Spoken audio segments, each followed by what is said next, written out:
Hello, my name is Jamie Franks, and I am the Democratic nominee for Lieutenant Governor. I'm from Moorville, Mississippi, a little community right outside of Tupelo in Lee County. I come from a blue-collar, working-class background. My parents both worked in a factory over in Tupelo called Daybright Lighting. My father retired from there after working 47 years on the paint line. My mother retired there after working over 40 years on the assembly line. And it was from them that I learned the value of hard work, but most of all, I learned the value of a hard-earned dollar. Growing up, I didn't have very much, so I had to go to work. I started hauling hay in the summertime, had to cut firewood in the winter to make a little extra money. And in junior high school, I started a little business called Jamie's Lawn Care Service. And when I got to Etowamba Community College, I was mowing 50 yards, 2 cemeteries, and 6 apartment complexes. So believe me, I learned how to work. And then I started a business called North Mississippi Horticulture Services that enabled me to be the first in my family to graduate from college and finish Ole Miss debt-free. And in 1995, at the age of 22, I ran for the House of Representatives. And the people who I grew up with, who knew me before I was born, who I went to church with, who I worked for, elected me to represent them in the House of Representatives. And they reelected me in 1999 and again in 2003. And I am proud to have had the opportunity to represent the people of Etowamba, Lee, and Tishomingo counties. But I didn't get my values from the national Republican or Democratic parties. I got my values growing up in rural Mississippi from my parents, Roger and Gail Franks, and the Little Church of God Church on Briar Ridge Road in Tupelo. And I have stood up and fought for Mississippi values in my time serving in the House of Representatives.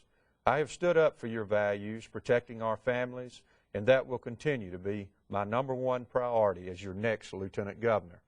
There's a value, though, that most politicians don't talk about, and that is the value of a high-quality education. I understand what an education can do because I couldn't afford one. That's why in 1997 I fought so hard to pass the Adequate Education Program and voted to override Governor Fordyce's veto of that act. And we need to make sure that the Adequate Education Program is fully funded each and every year, not just in an election year.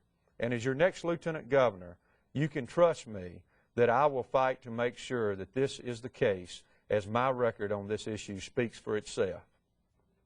We need to make sure that our children are taken care of every year.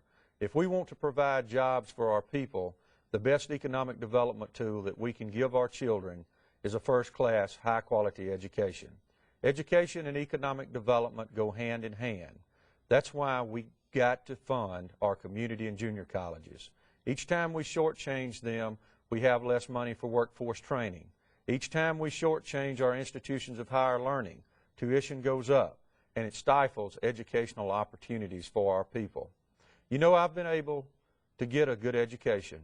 I've been able to get a good job and live right across the road from where I grew up. And I want to make sure that every Mississippian has the same opportunity, because I am tired of our best and brightest having to move to some other state or some other community. They need to be able to have the option to live right here where they grew up, if that's what they choose. We have got to fight for every job that's in this state. We're going to have to fight for existing business and industry, fight for our small businesses, and we need to form alliances like we did back in 2000 when we passed legislation to form the Pool Alliance that allowed Pontotoc, Union, and Lee counties to come together to form the Wellspring Project. And ultimately, we brought Toyota to Northeast Mississippi, and I am proud to have been a part of that. But we cannot simply rely on the Toyotas and the Nissans. We must continue to fight for existing business and industry and keep them here. As I have traveled throughout our state, people are concerned about health care. I have fought to make sure health care is affordable to all Mississippians in my 12 years in the legislature. But it's really hit home in the last few months when my mother was diagnosed with leukemia. I have seen how health care has kept her alive, and we need to make sure that health care is affordable and accessible for all Mississippians. And as I travel all over Mississippi, especially on the Gulf Coast, I hear about the need for insurance reform. I met a gentleman by the name of Kevin from the coast whose home was destroyed by Katrina. Only a slab remained, and he told me that his insurance company only paid him $1,000 for his claim. $1,000. That's wrong. This is why we need insurance reform in this state, and we need it now. We must make it harder for insurance companies to deny initial claims after a disaster. To start with, we need an insurance bill of rights that assures we have some basic rights that insurance companies cannot take away from us, because it's wrong when people like Kevin cannot afford to rebuild their home because their insurer didn't hold up their end of the deal. By now, we have heard a lot about this election. It's very important for the future of Mississippi. My opponent is running to be the best ally that Governor Barbour can have. He wants to be a rubber stamp. Regardless of who is governor, sometimes the governor will be right and sometimes he'll be wrong. And that's why we need a lieutenant governor that will stand up and be independent and make sure that the state Senate once again represents the interest of the people and the families of our state and no longer represents the interest of a single politician or a single political party. Now, over the last 4 years, we have seen a state Senate, the leadership of the state Senate that has failed our children by refusing to fund the adequate education program by over $300 million.